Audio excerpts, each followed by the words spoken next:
I spoke about these latest developments with Mark Weisbrot. He is co-director of the Center for Economic and Policy Research. He recently wrote an opinion piece in a Washington newspaper citing why he thinks U.S.-imposed sanctions won't work. It would just make things worse. There'd be more hunger. There'd be more people not being able to get essential medicines. It just deprives the country, especially some of the things that the administration was talking about, sanctions against the oil company. That's their revenue. That's their, 95% of their export earnings. And you start taking that away, or financial sanctions, that's going to be very bad. But even the threat of these sanctions, that's the thing that a lot of people don't understand.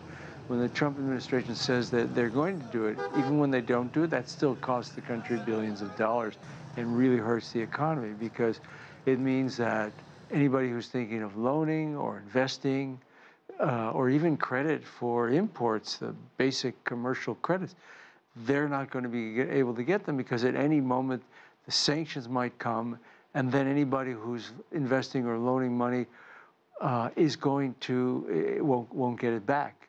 Add to that, Leopoldo Lopez and Antonio Ledesma, the two opposition leaders taken into custody in the early morning hours. Put all of this together, what are we looking at? I mean, it's a powder keg there now.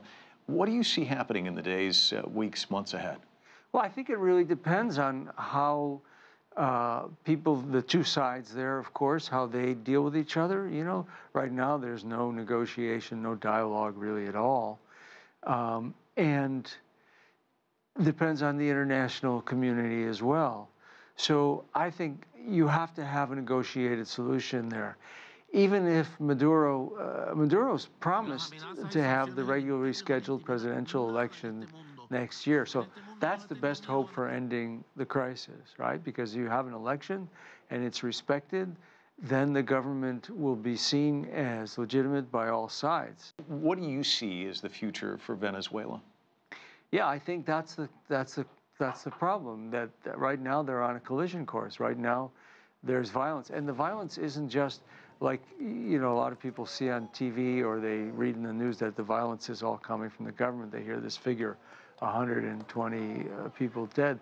But if you look at the deaths that have been accounted for, they're fairly evenly split between people killed by the opposition and the protesters, and killed by the security forces. And that's how it was in 2014 when we had more information. It was pretty evenly divided. So this is a struggle with violence on both sides. It's not just, it's not this picture that the media creates of a dictatorship trying to repress people.